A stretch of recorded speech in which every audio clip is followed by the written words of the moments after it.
நீங்க உங்களோட டின்னரை முடிஞ்ச அளவுக்கு 7 மணிக்குள்ள இல்ல மேக்ஸிமம் 8 மணிக்குள்ள முடிச்சிருங்க. One of the main reason midnight biryani சாப்பிடுறது அந்த கல்ச்சர்லாம் வந்துட்டு இருக்கு. 3 மணிக்கு வெளில போய் சாப்பிடுறது, எக்ஸ்ப்ளோர் பண்றது. என்ன ஆகும், நைட்டு 12 மணிக்கு சாப்பிட்டீங்கன்னா இன்சுலினே இல்ல. அப்ப அந்த சாப்பாடுல இருக்க சக்கரை எங்க போகும்? ரத்தத்திலே சுத்திட்டு இருக்கும். இதுதான் one of the main cause of prediabetes. Exercise important, எல்லாருக்குமே தெரிஞ்ச விஷயம். ஆனா இதுக்கு பின்னாடி இருக்க ரீசன் என்ன? 3 காரணத்துக்காக நம்மளுக்கு பிடிக்குதோ இல்லையோ பேசிக் ஃபார்ம் ஆஃப் எக்ஸசைஸ் பண்ணணும். சோ அதுக்கான காரணம் என்னன்னு பாத்தீங்கன்னா, முதல் காரணம் பாத்தீங்கன்னா லிம்பாட்டிக் drainage. இது நிறைய பேருக்கு இது தெரியாத ஒரு கான்செப்ட். என்னன்னா, நம்ம உடம்புக்குள்ள ரத்தம் இருக்கு. அந்த ரத்தம் உடம்பு ஃபுல்லா சர்க்குலேட் ஆகும். அது சர்க்குலேட் பண்றதுக்கு நமக்கு ஒரு இருதயம் இருக்கு. அதை பம்ப் பண்ணி நம்ம உடம்புல சர்க்குலேட் ஆகும். ஒரு ரத்தம் ஒரே இடத்துல இருந்தா நம்மளுக்கு நோய். ஓகேங்களா? சோ ஹார்ட் அந்த வேலையை பார்த்துக்குது. ஆனா இது கூடயே லிம்பாட்டிக் ஃப்ளூயிட்னு ஒன்னு இருக்கு. அது ஒரு கிளியர் ஃப்ளூயிடா இருக்கும். அதுமே பாத்தீங்கன்னா உங்களுக்கு அந்த ப்ளூ கலர்ல இருக்கு இல்லையா, உடம்பு ஃபுல்லா அதுமே இருக்குது. ஆனா இதுல ஒரே ஒரு டிஃபரன்ஸ். இந்த லிம்பாட்டிக் ஃப்ளூயிட் எதுக்கு இம்பார்ட்டன்ட்னா, WBC ன்னு சொல்லக்கூடிய B lymphocyte, T lymphocytes. அந்த lymphocytes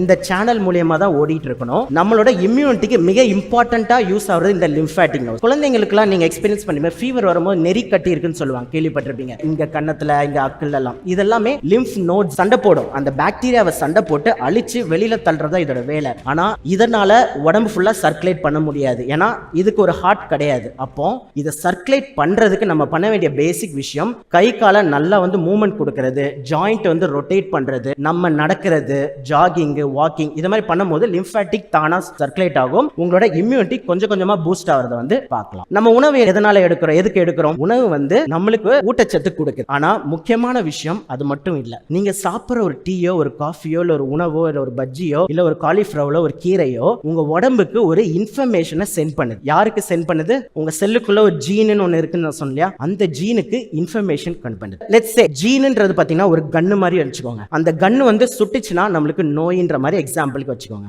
இப்போ அந்த கன்னு அது ஒரு கன்னு தான். நிறைய பேர் ஜெனட்டிக் டிசீஸ், எங்க அப்பாவுக்கு டயபிட்டிஸ் வந்துருச்சு அதனால எனக்கும் வந்துருமா அப்படி டாக்டர் கேட்பாங்க. ஆக்சுவலா உங்க அப்பா சாப்பிட்ட அதே சாப்பாடு சாப்பிட்டீங்கன்னா கண்டிப்பா உங்களுக்கு டயபிட்டிஸ் வரும். ஆனா அது தவிர ஒரு வழி இருக்கு. அதாவது life style changes, diet changes பண்ணீங்கன்னா நீங்க டயபிட்டிஸ் பத்தி கவலைப்பட வேணாம். 95% டயபிட்டிஸ் ஜெனட்டிக் கிடையாது, லைஃப் ஸ்டைல். சோ அப்போ ஜீன் ஒரு கன்னுனா அந்த கன்னை சுடுறது யாரு தெரியுமா? உங்களோட உணவும் உங்க லைஃப் ஸ்டைல். லேபுக்கு போய் ஒரே ஒரு பிளட் டெஸ்ட் எடுத்தீங்கன்னா அதுல நிறைய ரிப்போர்ட்ஸ் வரும். சோ நீங்க ஒரு நியூட்ரிஷனோ ஒரு டயட்டிஷியனோ போய் பாருங்க. அவங்க உங்களுக்கு பாடி டெஸ்டிங் பிளட் டெஸ்ட் கொடுப்பாங்க. அந்த பிளட் டெஸ்ட்ல நிறைய மார்க்கர்ஸ் இருக்கும். For example triglyceride, blood sugar level, homo IR, C peptide, இந்த மாதிரி நிறைய இருக்கும். சோ இந்த பிளட் சாம்பிளை வச்சு பார்க்கும்போது தான் உங்களுக்கு என்ன உணவு செட் ஆகுன்றது கண்டுபிடிக்க முடியும். ஏன்னா எங்களோட ஓன் கிளினிக்ல 2 டயபிட்டிஸ்க்கு ஒரே டயட் செட் ஆகாது. ஏன்னா இப்ப என் கைரேகை உங்க கைரேகை மாறி இருக்கும். அந்த மாதிரி தான் ஒரு உடம்புக்குன்னு ஒரு மாடிஃபிகேஷன் தேவைப்படுது. அப்போ சோ எனக்கு தெரிஞ்சு நான் ரெக்கமெண்ட் பண்றேன்னா ஒரு வாட்டியாவது நீங்க ஒரு பிளட் சாம்பிள் எடுத்து ஒரு டயட்டிஷியனோட உட்கார்ந்து உங்களுக்கு என்ன டயட் செட் ஆகுதோ அதை